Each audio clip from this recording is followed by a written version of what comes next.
Hey, everyone. I'm Becca, and he's Matt, and welcome to another episode of Becca's Book Club Adventure. This evening, we're back to once again escape reality and unpack more of the fantastical chaos of Crescent City. Thank heavens the chaos came to an end this week. For real, right? We read chapters 68 through the end of The House of Earth and Blood by Sarah J. Maas, and I am still emotionally wrecked from this. Like, it has been a couple of days. I am emotionally wrecked from this still. What's the vibe check over in Camp Becca? Okay, so I finished it all Tuesday night because I couldn't not stop reading. And I have since started another book, so I am slowly recovering. Therapy is working well. But yeah, that was a rough ending. Rereading the recap you put together, I was like, oh no. Dude, it was rough. I finished The Coven, and then I picked up, and that's a pretty rough ending. And then I picked up House of Earth and Blood, and that like twisted my soul in knots. And so I thought like writing recaps for us would like be some type of therapy. No, that like twisted the knife that was still in my back, you know? Oh, man. I was like, oh my God, have I blacked it out? I might need to reread this before we record. Like, I really liked your idea of trying to record like sooner. And then Elizabeth and I just decided to, did she tell you what we did? You put in trees yesterday. Yes. So we grew up in a certain environment where everybody has a perfect yard with perfect grass and perfect manicured flower beds.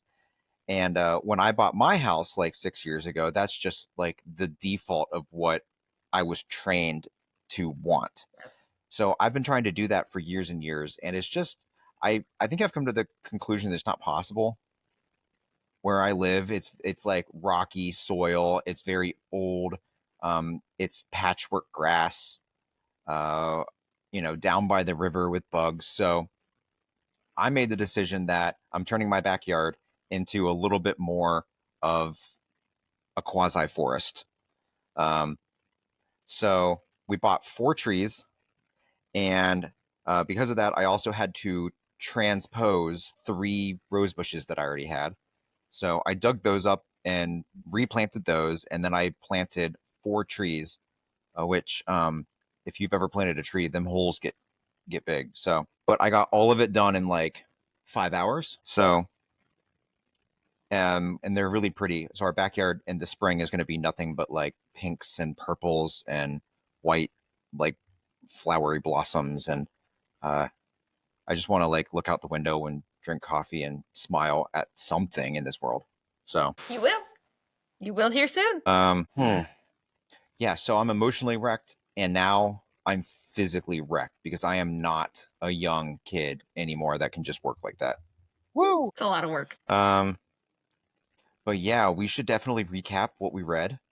And before we do, let's plug this week's this episode's sponsor, therapy. Do you know someone? Do you or someone you know suffer from the absolute and total emotional wreckage of a post-SJM heartbreak? You may be eligible for therapy, a new concept in evolution of humanity. Therapy was born out of the arises of ruined readers and happens to be the #1 recommended treatment for book hangovers caused by fantasy romance epics, deadbeat friends, and emotionally constipated angels. Therapy just so happens to be extremely compatible with April showers, couch comas, puppy pets, and texting your podcast co-host only in expletives or all caps before beginning a new therapy regime. And be sure to consult your book besties. Yes, consult your book bestie. I'm not going to lie. I was a little happy with myself that we wrapped up a book and somehow I threw in previous ad spots into this ad spot and like tie it all together. Yes. It's a good one. And also therapy is much needed. Just like for everyone, for all things. Mm-hmm. Yeah. You got to have somebody to talk to about something. Are you ready to recap? Let's do it. All right. So this was part 4. It was the ending of House of Earth and Blood, and more or less it starts in the aftermath of Hunt's betrayal. Hunt is imprisoned, and he's forced to watch Justinian slowly bleed out all over a little box containing Victoria's Wraith Spirit. Eventually, Hunt is sold to Sandriel, which is like his worst nightmare, and it reignites a whole bunch of old traumas for him, and it puts a huge bleak outlook on the future. Bryce, determined to save him, confronts Sandriel with a hefty offer to buy his freedom, using nearly $100 million that she obtained from Jesiba, as well as the amulet she wears around her neck. When that fails, she offers herself in place, showcasing her unwavering loyalty. Sandriel melts Bryce's amulet and exposes Bryce as the Autumn King's daughter, which had been a secret this entire time. Rune intervenes just in time to prevent the exchange and disallowing Bryce to trade herself. Bryce is really angry about the interjected protection, but all of us readers heaved a huge sigh of relief. Yeah. While I was happy it happened, it was also some deeply misogynistic shit where he, as his brother, was allowed to do it. So it was quite the strange scenario where I was like, Rune, I hate you and love you all at the same time. So then the summit convenes, bringing together the city leaders, as well as their various entourages. Prominently among them are Micah, Sandriel, the Autumn King, Rune, Jesiba, Sabine, Tharion, and the new Witch King, Hypaxia, who, by the way, is the Med Witch. Mind blown. Absolute mind blown. The summit proves to be dreadfully boring, but also a little bit of a sham, right? Essentially, the summit is meant to provide the illusion of a democratic republic where everybody's voice matters, when in fact, it's just for the real leaders to obtain coerced consent of some kind for their aims and desires. Does that sound familiar to anybody else? Days into the summit, Sandriel announces that Micah was called away to a meeting and that she would be running that day's agenda on her own. Everyone's confused, but okay, whatever. Cut to Bryce working in the library basement at Griffin Antiquities, leafing through book after book, trying to find a loophole to save Hunt, when she's interrupted. And who walks into that damn basement unannounced? Micah. And Micah dumps a whole bunch of knowledge and bombshells and revelations, revealing his true character and intentions. It was like being slapped in the face, punched in the gut, and then kicked in the groin on repeat with each new bit of information. This is why I couldn't put the book down. Amen. But before he begins dropping truth bombs, Bryce somehow has the awareness to message Jesiba that this is going down, and then Jesiba is able to put the live feed from all the video cameras in Griffin Antiquities up on the big screen at the summit for everybody to witness. Like viral live stream. And as this unfolds, we begin to learn the real story.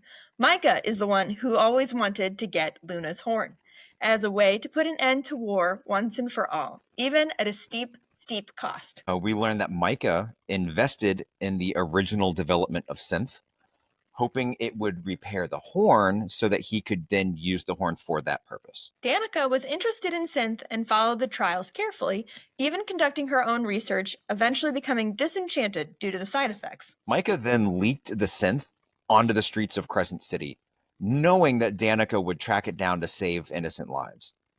Micah then caught Danika with the synth and blackmailed her into stealing Luna's horn for him. Micah caused the citywide blackout so that Danika could do just that.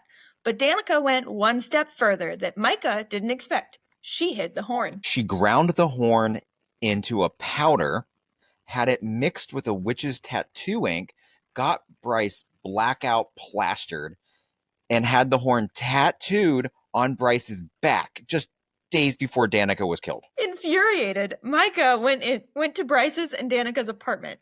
He injected Danika with an overdose of synth and watched as she slaughtered the entire pack and then herself. Okay, gotta take a breath. This thing isn't going to get any less heavy. After revealing his true intentions, Micah attacks Bryce at the gallery, injecting her with an overdose of synth, aiming to use the synth to repair the horn tattooed onto her back. In a harrowing battle, Bryce nearly sacrifices herself to save Syrinx from the knock, and Lehabah does sacrifice herself to save Bryce, who had recently traded herself to buy Lehabah's freedom. Multiple lots. In the precious moments that Lehabah bought for Bryce, Bryce is able to run upstairs, take the synth antidote that the med witch had sent to Bryce a couple days earlier, and then put together the gun that Jesiba keeps in her office. As Micah freed himself from the basement and bursts up the stairs, Bryce expertly shoots him through the head, runs down the stairs, uses Danika's sword to cut Micah into pieces, douses the pieces in gasoline, lights them on fire, and as you do, just casually cleans up the ashes with the vacuum cleaner. Bryce is one badass bitch, and it was all caught on camera and live streamed at the summit. Don't forget. And suddenly the world is kind of quiet, but we still have like 100 pages left to go. And there are no more threats, and we're able to breathe, and we think things are good. We're getting a sweet little story.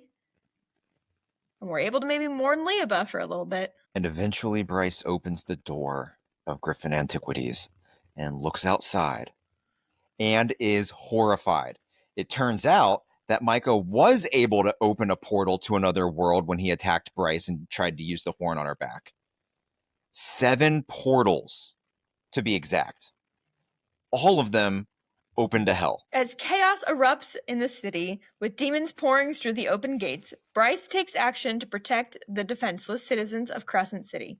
She goes full Rambo, culminating with Ethan leading all available canine shifters to come to her aid to the humans. Bryce realizes she's the only thing that can close the portals because she is the horn.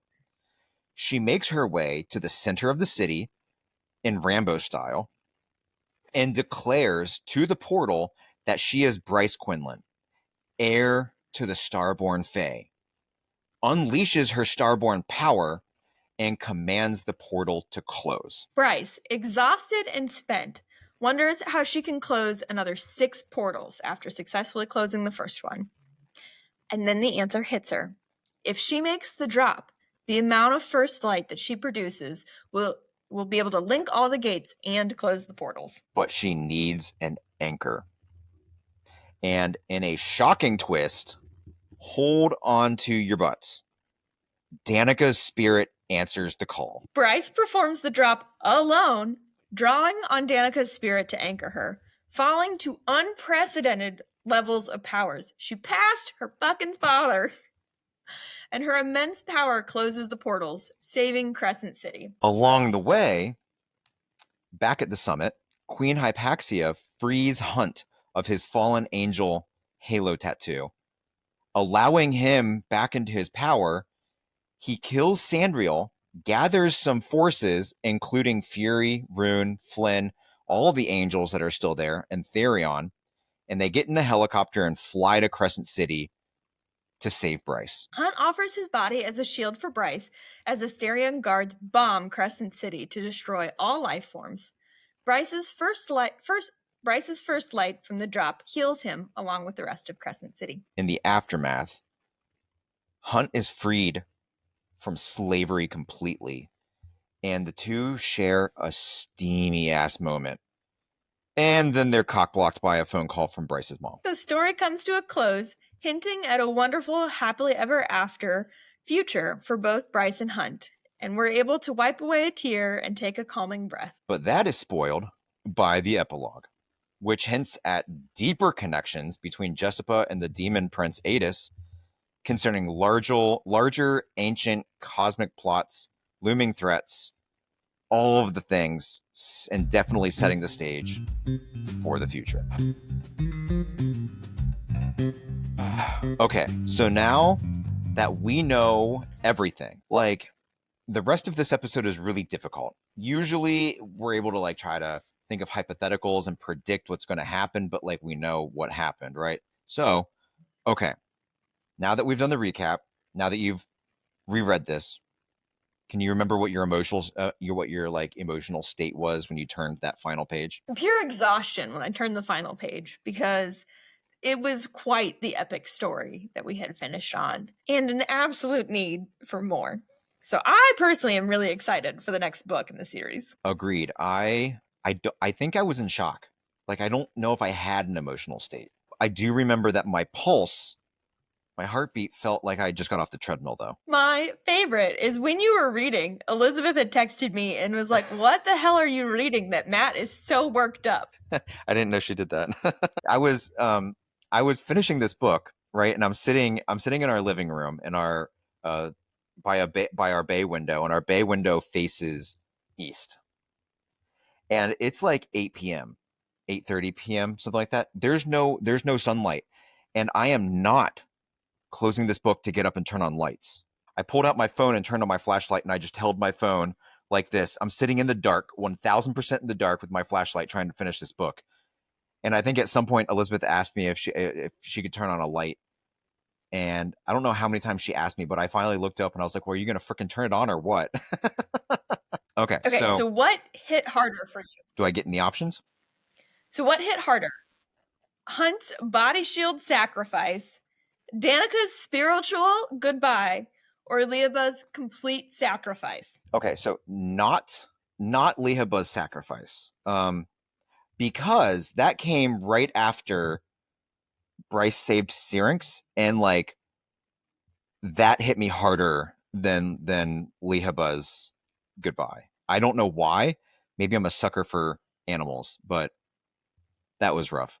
I don't think Danika's goodbye, like, I think her arrival hit pretty hard, but not her goodbye, because we already said goodbye to her. But when Hunt shielded her from like the napalm, I didn't realize that first light could heal.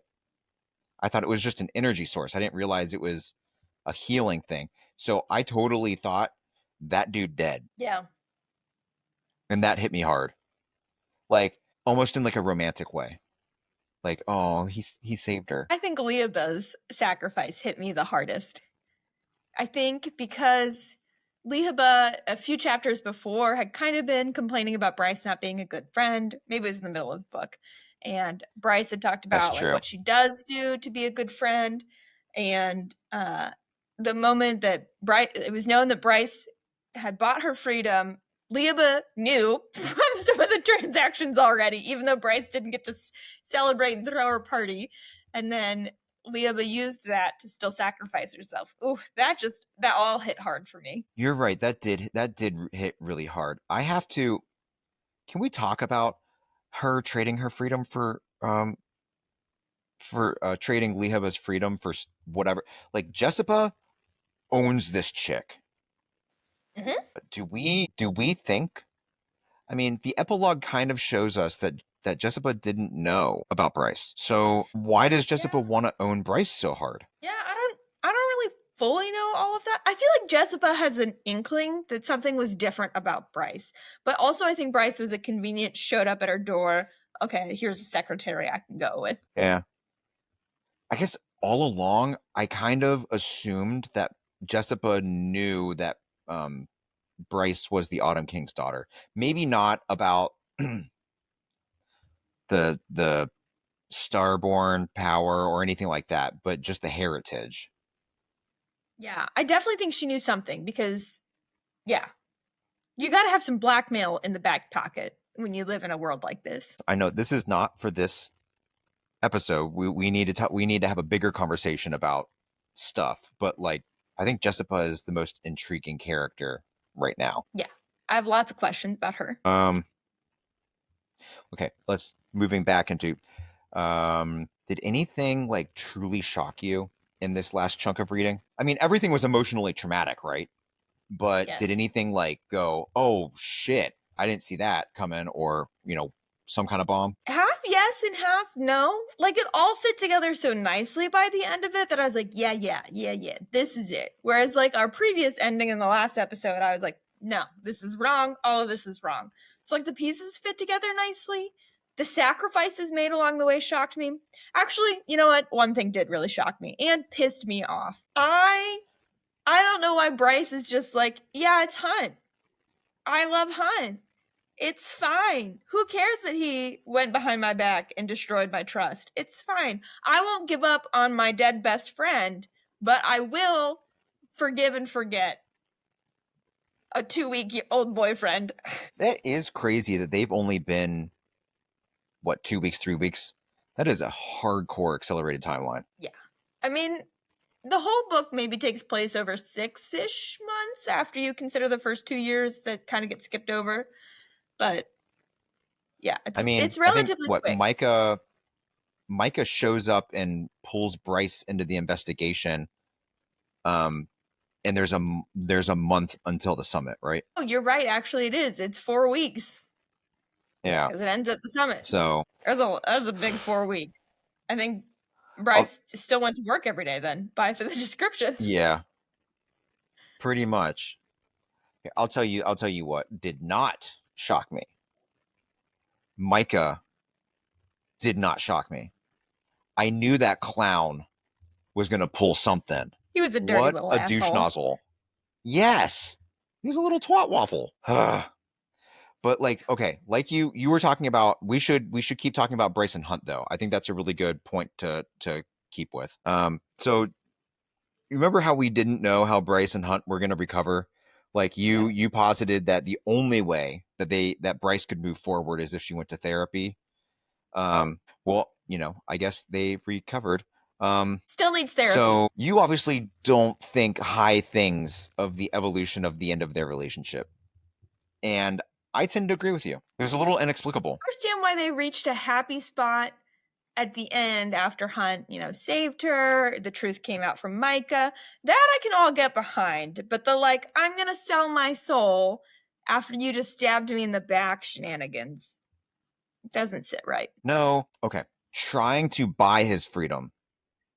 I can kind of get on board with Bryce doing this just from the perspective that they're immortals. And Hunt is going to go be tortured for, like Bryce doesn't want Hunt to be tortured for hundreds or thousands of years. So I get that. But to your point, to then sell herself in his place. Yeah, I would have drawn the line there. She's clearly very altruistic. She's, bought Sync's freedom. She's bought Lehabah's freedom. That isn't unsurprising that she would make some type of trade that's a little to get someone else's freedom, but to basically go in his stead, knowing exactly what level of torture she would get from Sandriel. That drew a line for me. Man, the only thing I can imagine is she came so hard on that couch. That must have been so good. Which they do talk about how they're one and the same, and so maybe there's a deeper connection there that I just as a reader wasn't fully feeling. Sure. Do we trust the happy ending? Obviously there's going to be some type of military or political unrest in the next books, but in terms of their relationship, do we trust that part of the happy ending? Or do you think more heartbreak is coming, more shenanigans is coming? I don't think Hunt's the ever after character, and I think maybe that's why people don't like the second 2 books. So right, we finish Throne of Glass and we're all team Dorian, but Dorian's not the dude, right? We all find out much later it's Rowan. 4 books later. So yeah, Hunt's not it, but we'll see. Don't know if your theory of the Demon Prince being the one is going to hold water because of the epilogue and the if we thought Micah and Sandriel are playing games, I think Jesiba is they were playing checkers and Jesiba be playing chess. And there is some shady puppeteering going on, and the demon princes from hell are a part of that. So I don't know if Bryce is going to fall in love with him, but I guess we'll have to wait and see. Speaking of Rowan, how do you think, so at least within the confines of this book, how do you think what's his face, Hunt and Bryce compare with Reese and Feyre, Aelin, or Aelin and Rowan, or even Nesta and Cassian. Maybe not that one. See, I still struggle with that because I feel like the appropriate comparison would really be Feyre and Tamlin at the end of A Court of Thorn and Roses, and Aelin and Dorian at the end of Throne of Glass, right? Like this is not the book boyfriend. This is the like classic, I read my first SJM book, I got a tattoo, and then I was wrong kind of book boyfriend. So okay. So how do they compare? I like Hunt. I think the most. No, that's a lie. I think I like Dorian better, but I also read the full series at that point, so that colors everything. But Hunt's definitely been the most involved, right?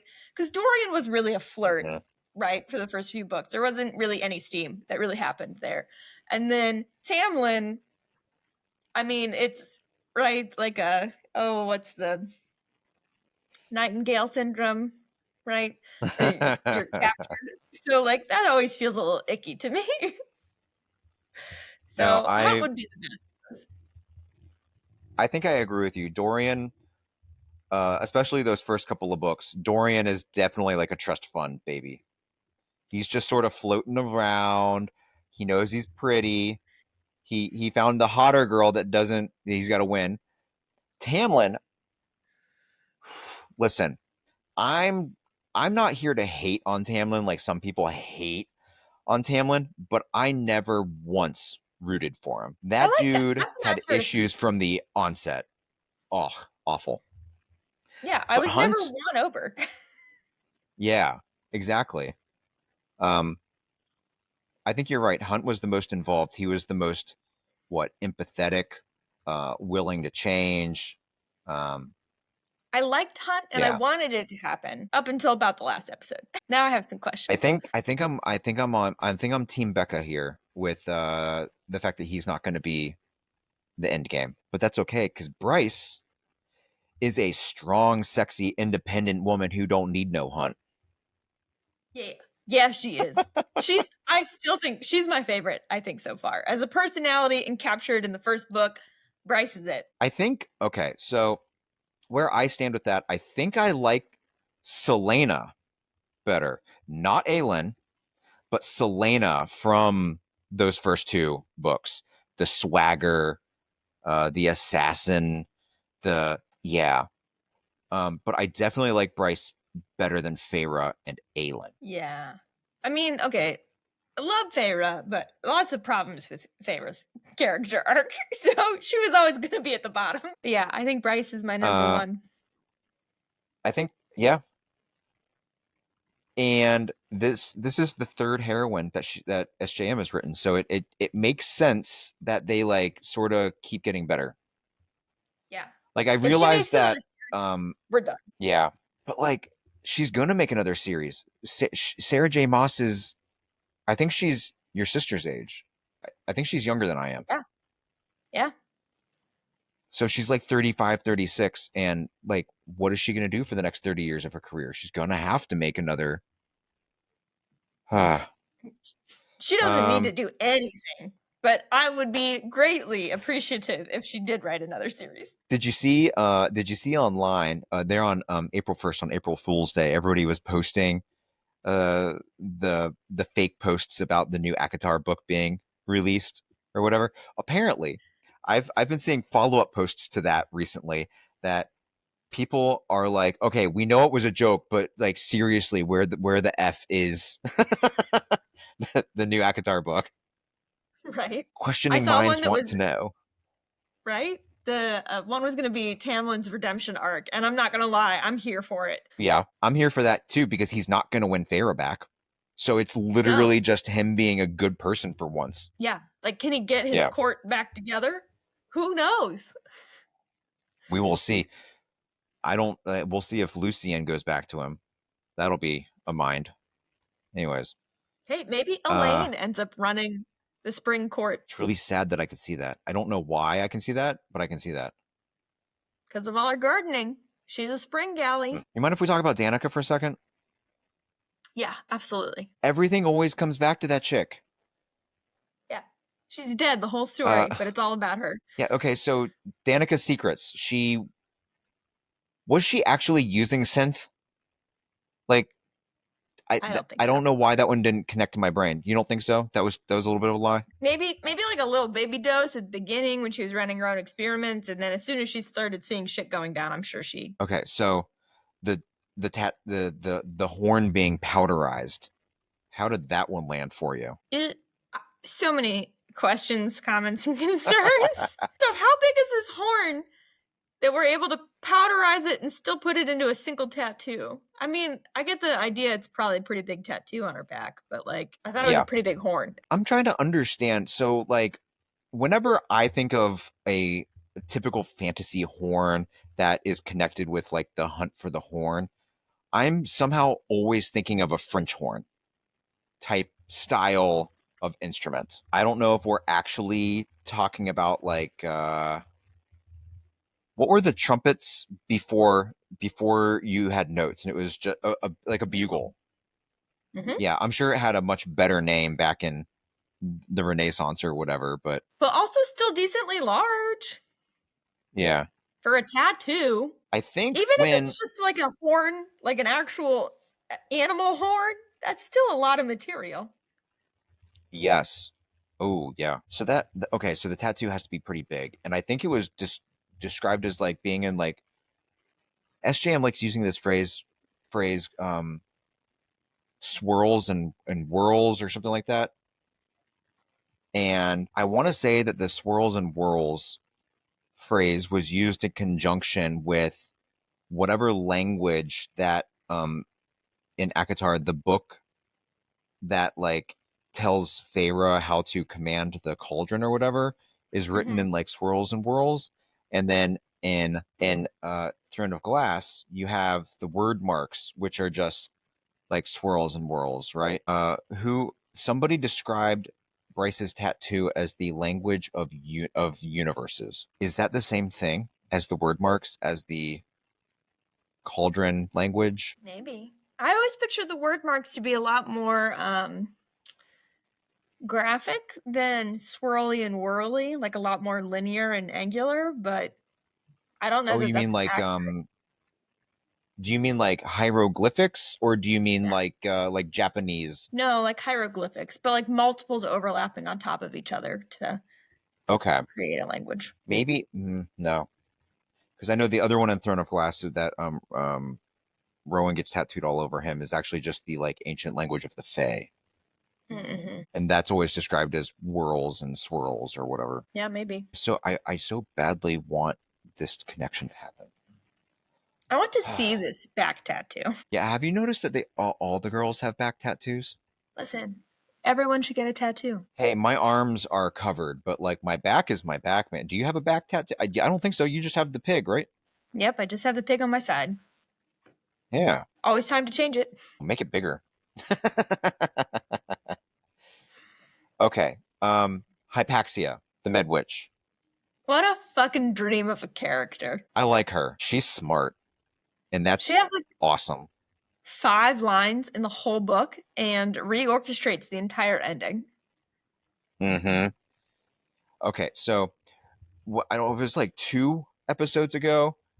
You trust the information coming from the Med Witch, like, but you mentioned you don't trust her as a character. You think she has alternative, ulterior reasoning for doing what she's doing, and probably a little nefarious. But she ends up being a pretty good guy type character. I said she was nefarious. I just said that she had ulterior motives, and her ulterior motives were for good. She set Hunt free solely so he would kill Sandriel and get the show on the road. So I'm a little wondering, is she a good guy?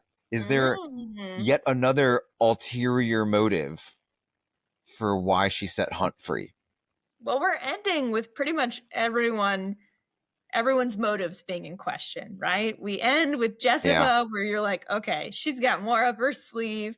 We end with a few characters dead, so their motives are done. But she's young and highly educated. She's going to come bite us in the ass at some point. I want her to team up with Bryce so hard. So you get like You get like the academia and polish of Hypaxia with the balls and sass of Bryce. I It'd be think awesome. the Viper Queen would really add to that for a nice little compliment too. Okay, all right. I think you just cast Sex in the Crescent City. Yes, I'd That watch would be awesome. I think I'm starting to run blank on questions. Do you have any questions? Do you what where's your brain?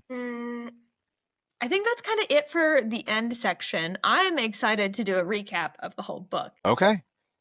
Well, maybe we should do that. Okay. Let's do one final question since it's the end of the book. Who do you think was the real villain of this story? So I know the right answer is supposed to be Micah, because Micah is the one who comes out with the bombshell at the end. I think it's Sandriel. I think Sandriel is orchestrating it all from behind, and Micah is just maybe still a puppet of Sandriel's executing on this. Yeah, I don't disagree with those thoughts. I'm also wondering if Aidas, the demon prince, is the real puppeteer somehow. Lots of questions as to why he didn't come through the portals to like mock Bryce or talk to Bryce, but I'm sure we'll hear more from him. I know who was it when Rune and company got to the city? No, I think it was Hunt. It was an inner monologue from Hunt. They were just describing the hellish demons that were coming through, and he was talking about how none of the like polished demons were coming through, like the princes. It was all of the grunts and the foot soldiers that were coming through. So I think it's like throw your infantry at it, and if they die, no big deal, you know? Right? Well, they were obviously prepared for the portals to be open because they came out in droves. It wasn't like one person was like, hey, a portal's open. Go check it out. Yeah. So the portals, right? They were just at all of the gates throughout Crescent City. So I wonder, is that like a very similar layout to Hell? You'd have to think that in Hell there are some type of civilizations or cities where all these demons live in some way, shape, or form. So did then all of the portals just like exist in their city? So you're just like a demon walking to work and the portal goes and you're like, screw work, I'm going through here. Well, in one of the other books that I'm reading, talks about the 7 princes of hell, and they're the 7 deadly sins. And we know that there's 7 levels of hell in Crescent City. So will there be a relationship that's developed with the 7 deadly sins, and which one is Aidas? I like that. That'd be smart, girl. I got it from the other book I'm reading. I'm not that smart. You connections, relation. Okay. I guess that's going to do it for us and part 4 of House of Earth and Blood. As always, you can let us know what you thought of this book. Leave us a comment or review, or email us at bookclubbybecca@gmail.com, or DM us on Instagram at Becca's Book Club Adventure. All one word, all lowercase. We might feature you on our next episode. Speaking of which, next time Becca's Book Club Adventure, we'll be having a bit of a breather episode where we are going to just sit and discuss this book in its totality. Recap our feelings, make predictions for the future, and after that, we'll begin diving into the second book, House of Sky and Breath. So until next time, keep reading those books and keep on your therapy regimens. Thanks for listening. Bye!